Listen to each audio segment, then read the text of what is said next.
Hello students, I Rasika Shahane working at AI SSMS College of Hotel Management and Catering Technology. Welcome you back on part 2 of my lecture series on human resource development. In today's session, we are going to focus on induction and orientation. Key points for today's session are going to be introduction to induction and orientation, objectives of orientation, components of orientation, types of orientation, benefits and challenges of orientation. Tell me and I forget. Teach me and I may remember. Involve me and I learn. Very rightly put up by Benjamin Franklin, the importance of induction and orientation for a new joinee. Induction or orientation is the process for welcoming newly recruited employees and supporting them to adjust to their new roles and working environments. Starting a new job can be a stressful experience, and a new employee needs help to settle in. Let us understand what is induction and orientation. Induction is defined as a process of introducing the newcomer to his company and work environment. So here the focus is an organization as a whole, whereas in orientation it is a systematic and planned introduction of employees basically done to their jobs, their co-workers and the organization. So here an employee gets introduced to his core department where he is going to work, understanding his duties and responsibilities and the importance of his own department or a contribution of his own department in the success of organization.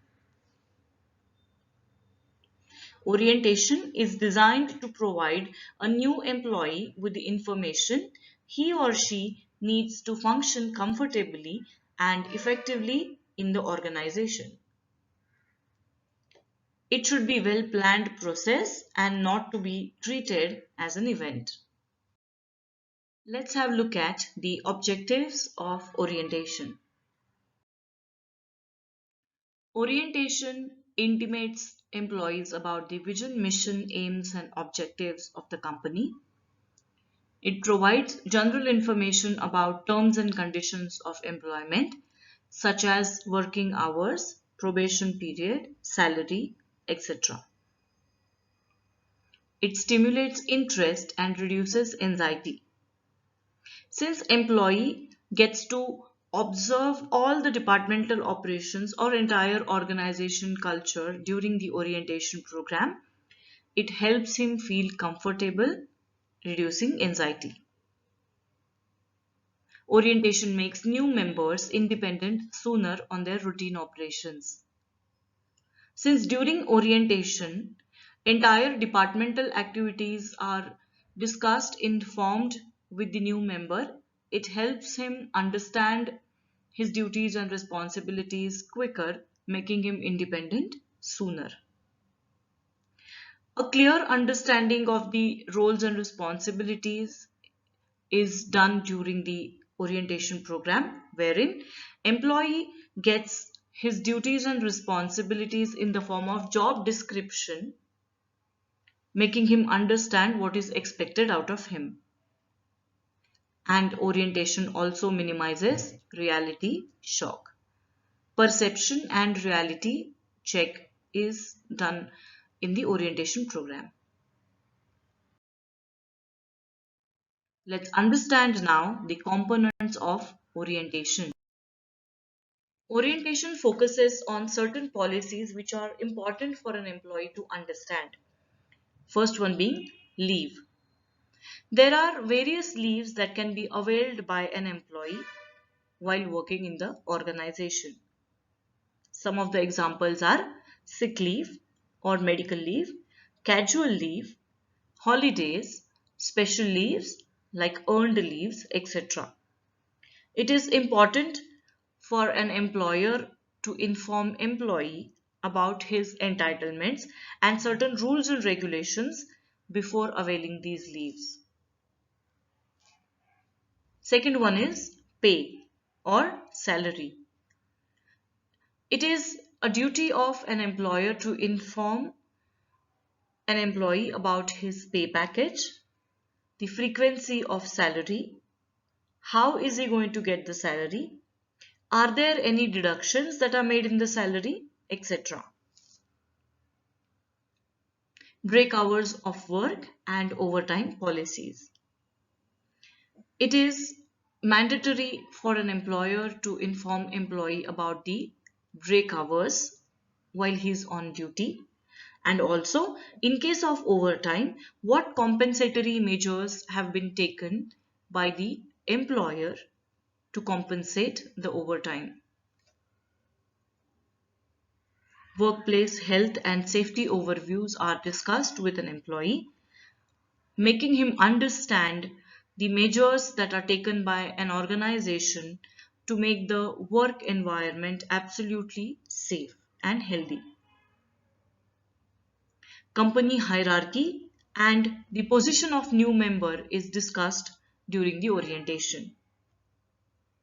Basically, an employee is informed about his hierarchical position in the department in which he has been recruited. Amenities that are made available for all the employees, that means common facilities which are made available for the employees like lunchroom, sick room or medical facility, toilets, uniform rooms, lockers, laundry for putting uniforms for washing, etc. And also any recreational activities that are made available for employees in the organization. And introduction to workmates.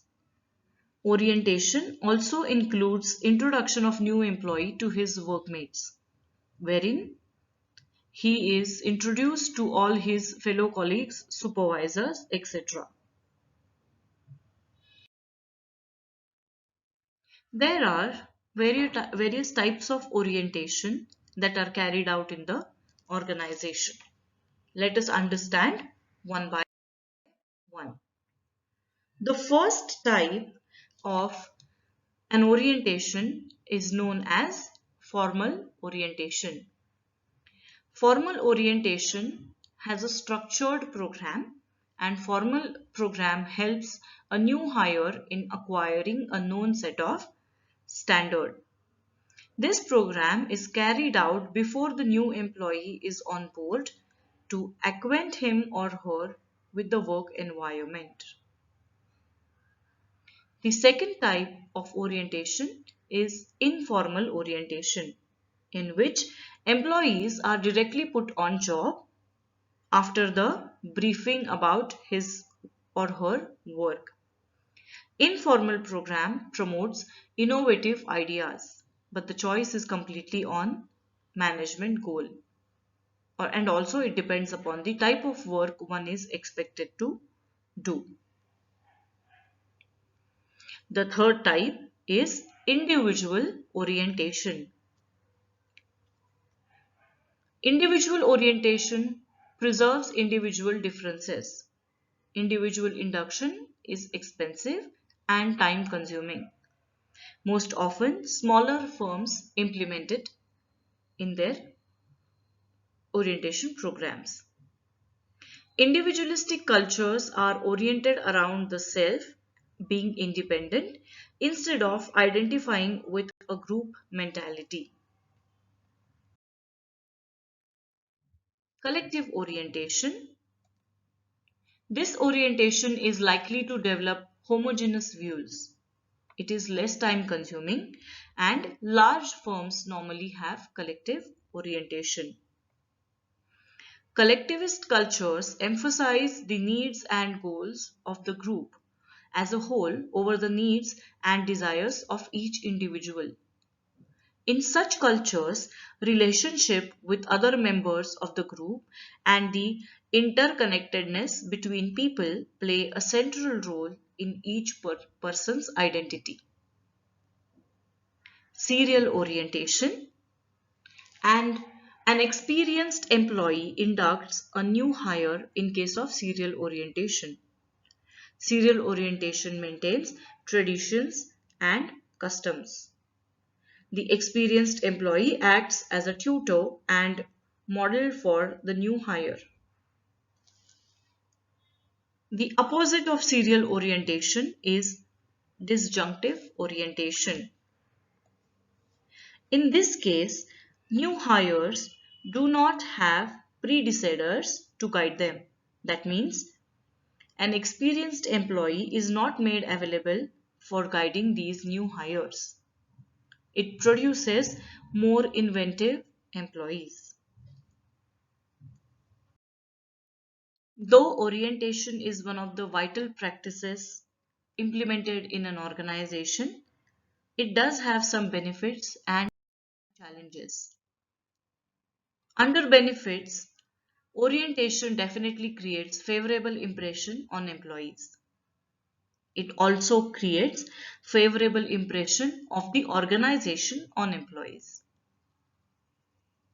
Reduces labor turnover and absenteeism, as detailed orientation enables employee understand the work culture in detail.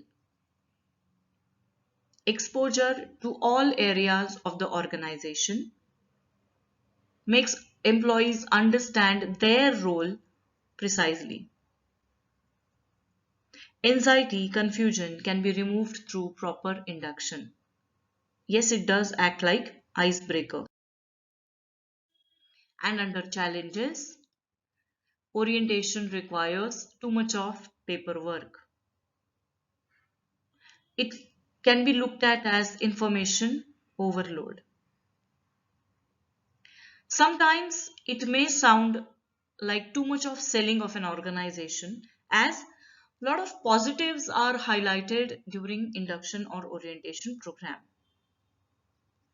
It is one-way communication because a new joinee is always in the role of a listener.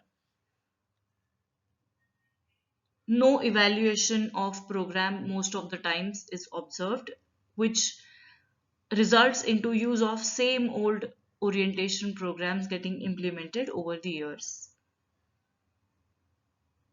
And lack of follow-ups.